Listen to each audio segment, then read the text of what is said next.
देखो अभी हमने स्टार्ट किया है क्लास 5th के लिए ये सब पेपर सोल्व करना। अभी आपको नया नया लग रहा होगा, लेकिन मुझे आपकी हेल्प चाहिए। इस पेपर को सोल्व करने के बाद आप मुझे कमेंट्स में बताएंगे कि आप अपने रिव्यूज़ मुझ तक पहुंचाएंगे और फिर मैं उस तरह से आपके लिए चीज़ें प्रोवाइड कराऊंगा। देखो अच्छे से समझाना एक चीज़ होती है और बहुत अच्छे से एग्जाम्पल के साथ समझाना दूसरी। अगर आपको लगता है और बेटर हो सकता है तो आप बता सकते हो कमेंट्स में, ठीक है। अब क्लास 5th के स्टूडेंट्स इंग्लिश का पेपर सोल्व करते हैं बिना टाइम वेस्ट किए। आपके सामने आपकी डिटेल्स आएंगी, वो आप फिल कर लीजिएगा। तो हाफ ईयरली के लिए हम पेपर सोल्व करते हैं। Welcome to concept wise YouTube channel. Question 1 कहता है read the passage and answer the following questions. देखो आपको एक पैसेज दिया जाएगा और उसके बाद आपको क्वेश्चन सोल्व करने हैं इसके बिहाफ पर। अब तरीका क्या होता है क्वेश्चन सोल्व करने का? जो क्वेश्चन पैसेज के बिहाफ पर पूछे जाते हैं, इनको सोल्व करने का तरीका सबसे बेस्ट ये होता है कि आप जो पैसेज दिया गया है उसको आप 1 से 2 बार ही पढ़ोगे, ठीक है। तो आपको ये ना ही याद करना है पैसेज, ना ही इसको रिवाइज करना है, ना ही इसको बार बार पढ़ना है। अगर आपकी इंग्लिश थोड़ी वीक है तो आप इसको 2 बार पढ़ सकते हो, बट अगर आपकी इंग्लिश नॉर्मल है, आपको लगता है थोड़ी बहुत अंडरस्टैंडिंग, सिर्फ 30% भी अंडरस्टैंड कर पा रहे हो इसको, तो आपको सिर्फ 1 बार पढ़ना है। अब उसको पढ़ने का तरीका देखते हैं। पढ़ने के बाद आपको क्वेश्चन पढ़ना है और फिर इसके आंसर के लिए वापस से आप पैसेज पर जाओगे और फिर दोबारा से फिर चाहे आप 2 बार पढ़ लेना, ठीक है।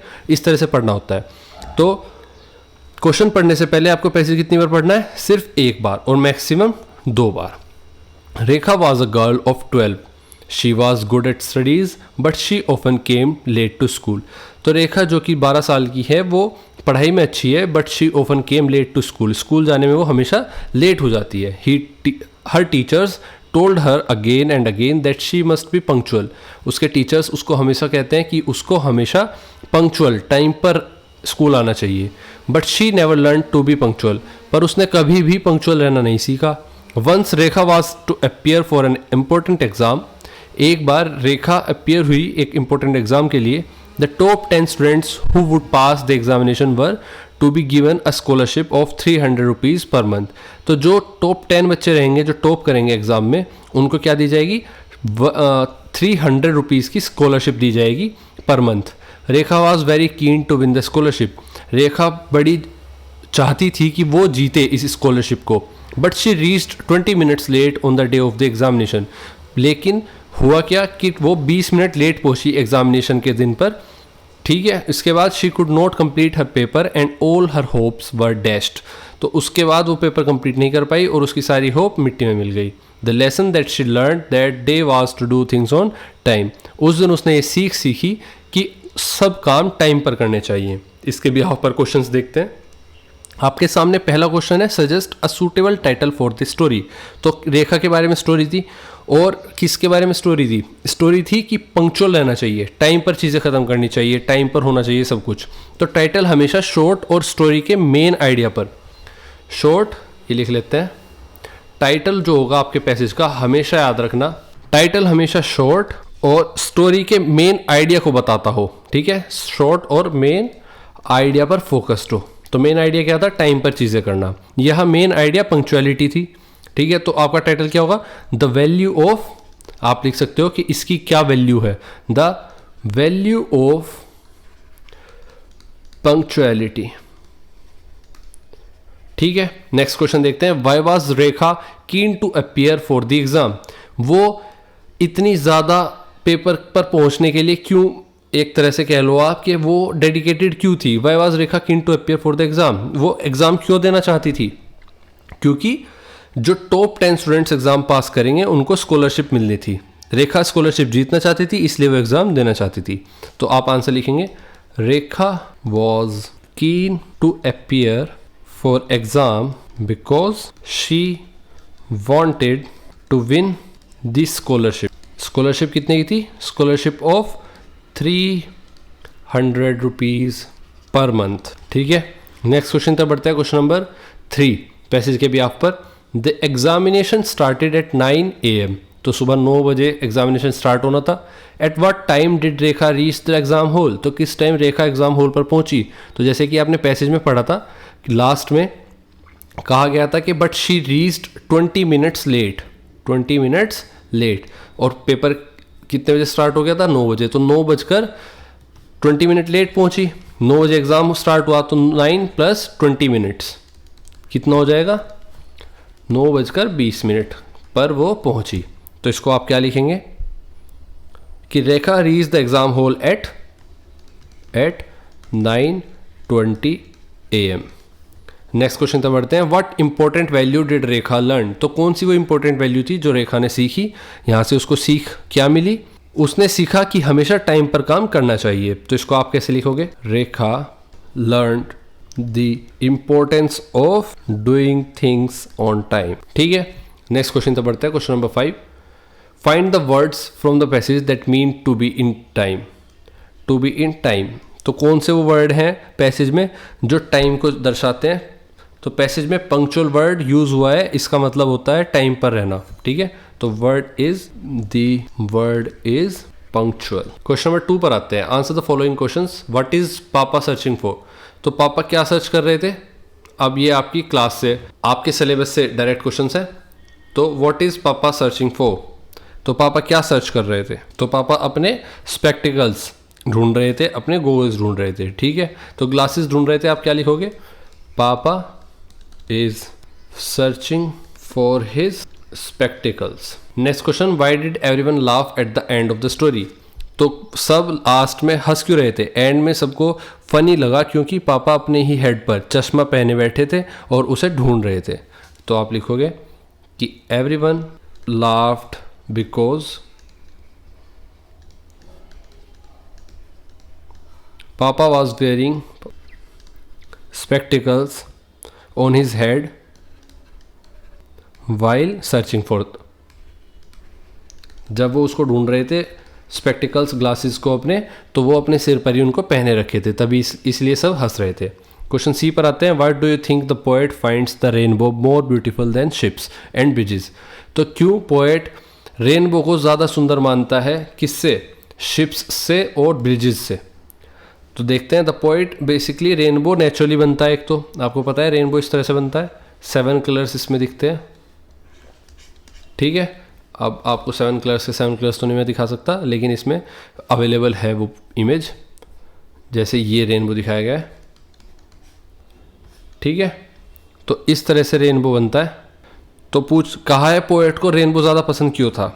तो रेनबो नेचुरली बनता है, एक तो उसमें अलग अलग रंग होते हैं और वो स्काई में एक नेचुरल ब्रिज जैसा लगता है, इसलिए पोएट को रेनबो ज़्यादा ब्यूटीफुल लगता था बजाय मैन मेड ब्रिज के।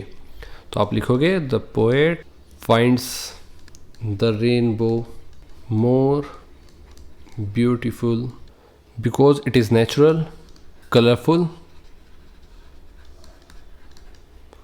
And looks like a bridge in sky. ठीक है, नेक्स्ट क्वेश्चन तक बढ़ते हैं। Question number 3, write a short paragraph of 50 to 80 words about your journey to a place you visited. तो आपने जो प्लेस देखा है, जहाँ पर आप पहुँचे हो, वहाँ तक पहुँचने के लिए आपने क्या क्या, आपकी जर्नी कैसी रही, इसको लिखना है आपको 50 to 80 वर्ड्स में। अपनी कैसी रियल या इमेजिनरी ट्रिप के बारे में लिखना है। आप किसी भी अगर आपने कोई ऐसी ट्रिप की है जहाँ पर आप बहुत अच्छी जगह पहुँचे और आपकी जर्नी बहुत अच्छी रही हो, तो वो लिख सकते हो। लेकिन अगर आपने ऐसे नहीं किया तो आप एक हाइपोथेटिकल या फिर आप इमेजिनरी अपनी स्टोरी लिख सकते हो। तो लिखते हैं अपनी इमेजिनरी स्टोरी, लिखते हैं लास्ट मंथ। तो आइए लिखते हैं अपनी इमेजिनरी स्टोरी।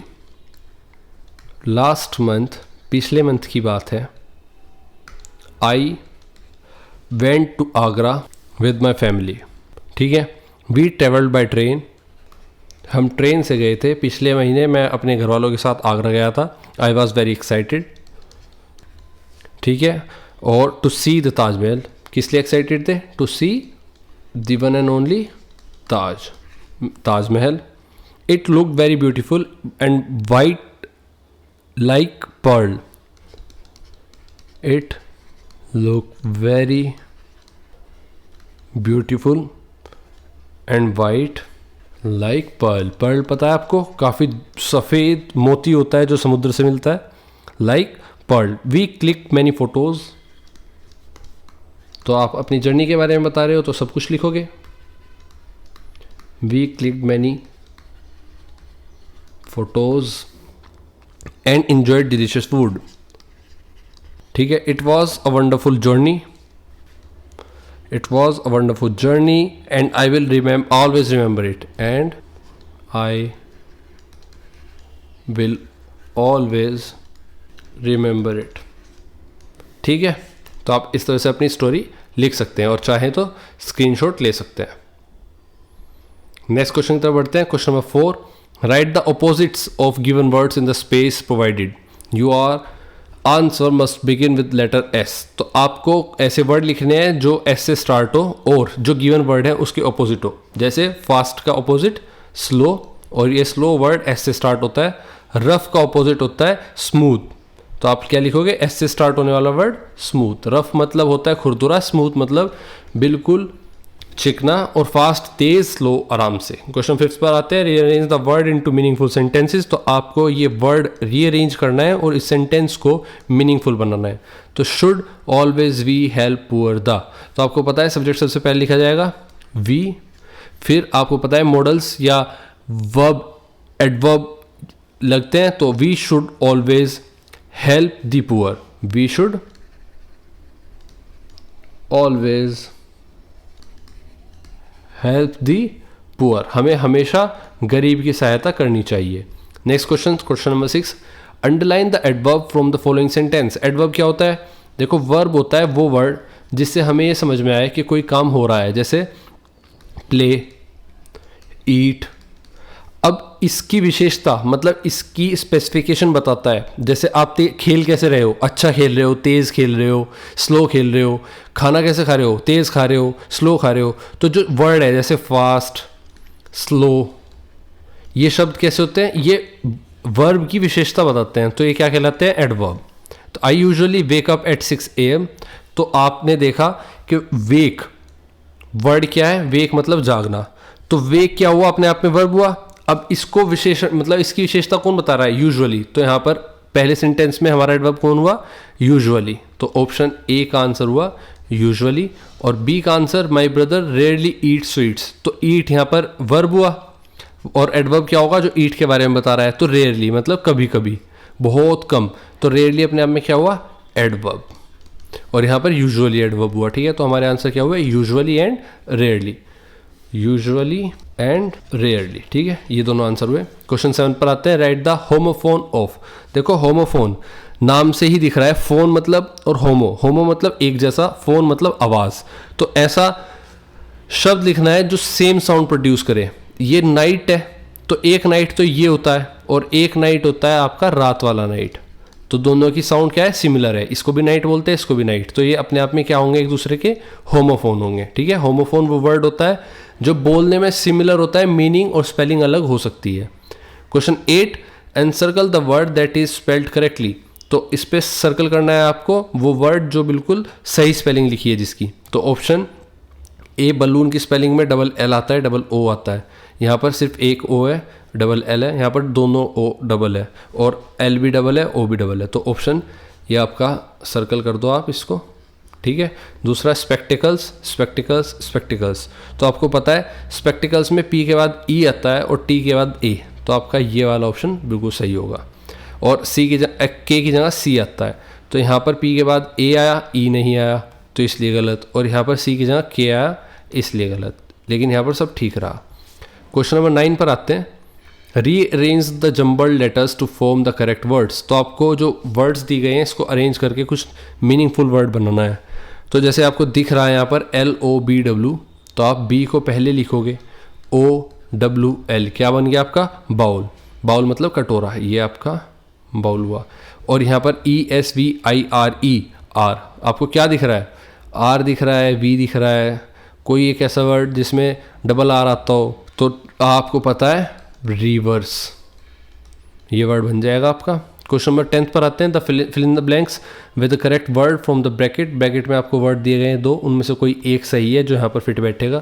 पहला स्टेटमेंट कहता है द डैश, डैश को फिल करना है। आप पेपर में क्या करेंगे, पेपर में आप इस लाइन को पूरा पढ़ोगे पहले यहाँ तक, ठीक है, ब्रैकेट को नहीं देखोगे, और डैश बोल कर ही पढ़ोगे। कैसे, the dash ran fast through the forest.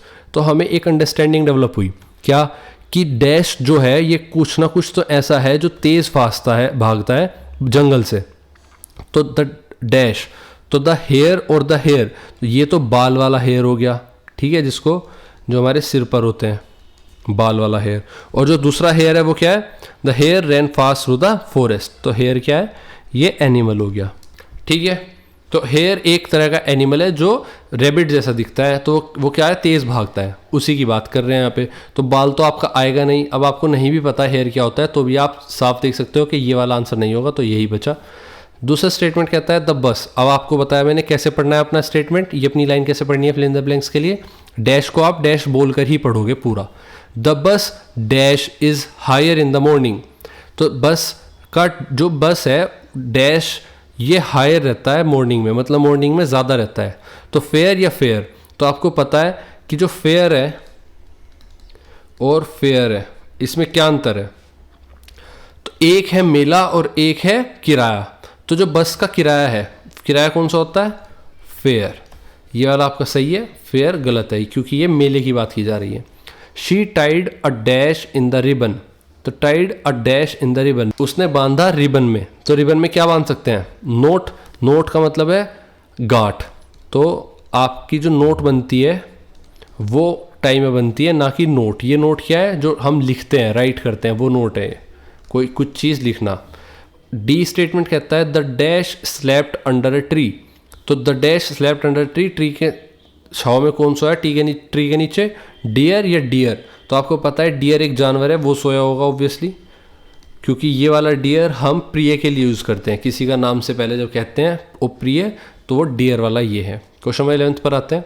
Use the clues given below to complete the crossword puzzle. तो आपके सामने क्रॉसवर्ड पजल है, आपके सामने एक्रोस मतलब जो इस तरह से लिखा हुआ है उसके लिए हिंट है, और जो इस तरह से लिखा हुआ है वर्टिकली उसके लिए हिंट डाउन ऑप्शन के बाद है। तो इन ऑप्शन के साथ हिंट को यूज़ करके आपको ये वर्ड पूरा करना है। तो पहला देखते हैं, पहला ये लिखा आपका, तो यहाँ से स्टार्ट हो रहा है एक्रोस। एक्रोस मतलब इस तरफ को। तो पहला पॉइंट हिंट देता है इसको पूरा करने के लिए, क्या, a mode of transportation that runs on track. तो क्या है ऐसा मोड ऑफ ट्रांसपोर्टेशन जो ट्रैक पर चलता है। ट्रैक मतलब रेलवे की पटरी पर, यह ट्रैक हो गया आपका। इस पर चलने वाला ट्रांसपोर्ट कौन सा है, मोड ऑफ ट्रांसपोर्टेशन। आपको पता है ट्रेन, तो हम यहाँ पर ट्रेन फिट कर देंगे, RAIN, बिल्कुल सही बैठ गया हमारा। एक्रोस मतलब इस तरह से जो लाइन है, फोर्थ पॉइंट आपका, उसकी हिंट ये रही। फोर्थ कहाँ पर है, ये, और इसकी इस तरह से हम देखेंगे। Grows toll has leaves and gives us oxygen. तो हमें ऑक्सीजन देता है, उसकी हाइट काफ़ी ज़्यादा रहती है, हाइट की तरफ को बढ़ता है, और उसकी पत्तियां भी होती है। तो ऐसा क्या होता है, ट्री। तो यहाँ पर R और EE आएगा। डाउन की बात कर लेते हैं। जो वर्ड्स ऐसे लिखे गए हैं उसमें सेकंड पॉइंट जो है वो हिंट देता है कि वाटर फॉलिंग फ्रॉम क्लाउड्स। तो वाटर फॉलिंग फ्रॉम क्लाउड्स ऊपर से सेकंड हो गए, और यहाँ से हमें हिंट मिली है कि नीचे को जाना है। तो ये क्या होती है, रेन, RAIN।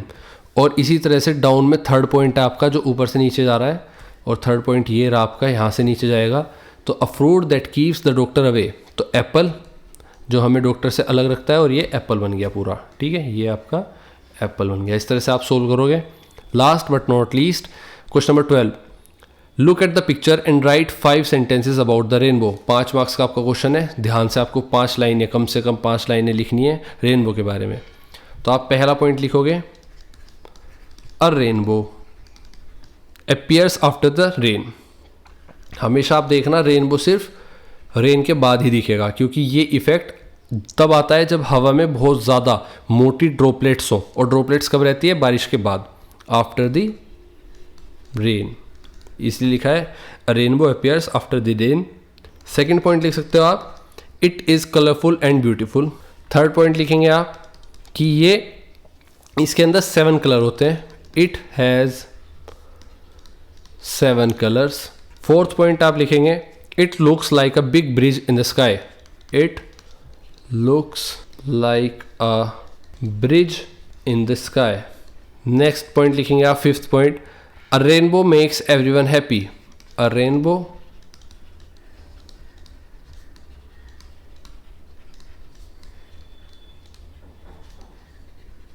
ठीक है।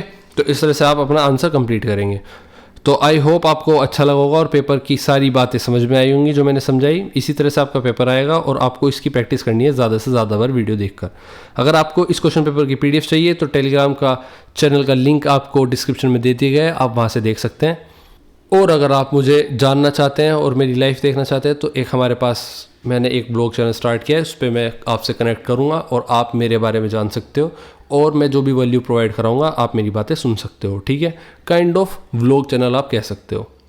मिलते हैं आपसे आपकी क्लास के नेक्स्ट क्वेश्चन पेपर को सोल्व करते हुए, तब तक के लिए all the best and bye.